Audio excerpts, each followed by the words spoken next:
Hi everyone, so for today's video I'm going back to basics. This week I'm talking you through some tips and tricks to help your eyes appear larger, and this would also work too if you wanted your eyes to look rounder. And if you have any requests for future videos, just let me know. So now let's get started. The first thing I'm doing is priming the eye area. You want to do this step regardless of what type of a look you're going for.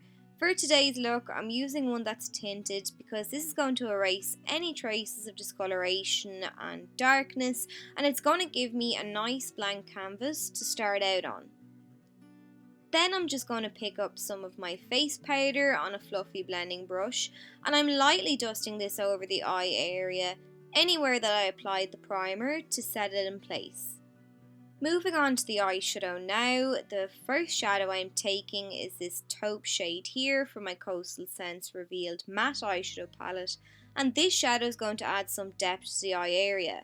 So I'm beginning by adding this in the crease, taking it above the lid and sweeping it back and forth initially, just to get the shadow on there.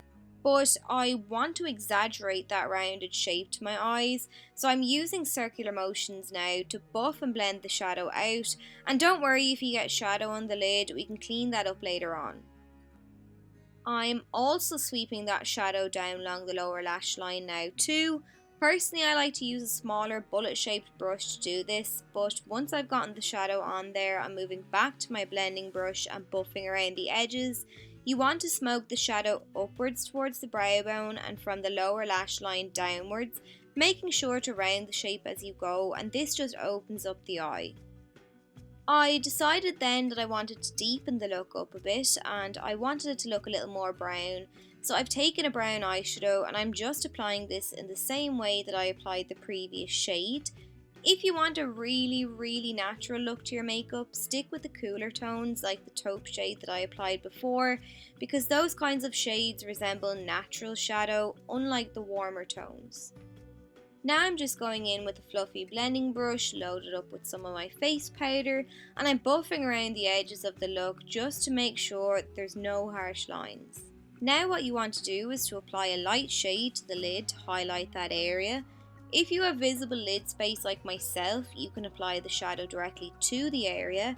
If not, or if you just want to exaggerate or change the shape, you can add some concealer to the lid first and then cut the crease, and what this does is it makes the lid space look larger, in turn making the eye look bigger as a whole. Once you've carved out your shape, then apply your light eyeshadow of choice to the lid. I'm using this satin one here, and the colour of the shadow and the texture combined is going to place emphasis on the lid and pull it forward. For the waterline, you could apply a white liner, something like the NYX Jumbo Pencil in Milk, but if you didn't want something as harsh, you could go in with a cream or a fleshy toned colour like I'm using now. This just makes it look like the waterline is actually part of the eyeball itself. It makes the white of the eye look larger, more so if you used a white pencil, but with a nude you'll get a similar effect. Moving then to the upper lash line, I'm taking some matte black shadow and I'm pressing this into the lashes and just a tiny bit onto the lash line. This thickens up the lashes and defines that curve to the eyes, and by doing it this way you're getting definition without properly lining the upper lash line, taking up lid space and in turn reducing the area of that light colour on the lid.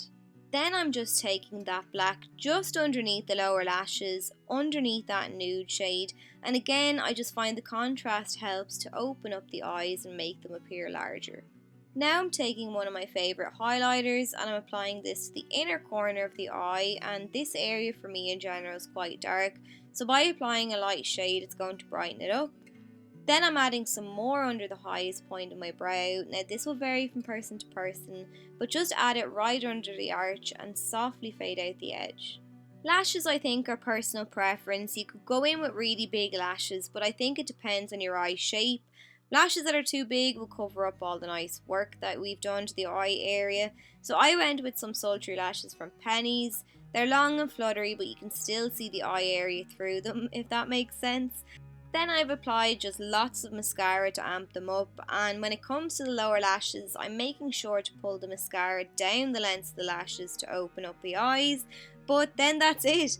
So I hope you enjoyed the tutorial and found it helpful. If you did, please let me know by giving me a thumbs up, commenting and subscribing, and I'll see you soon.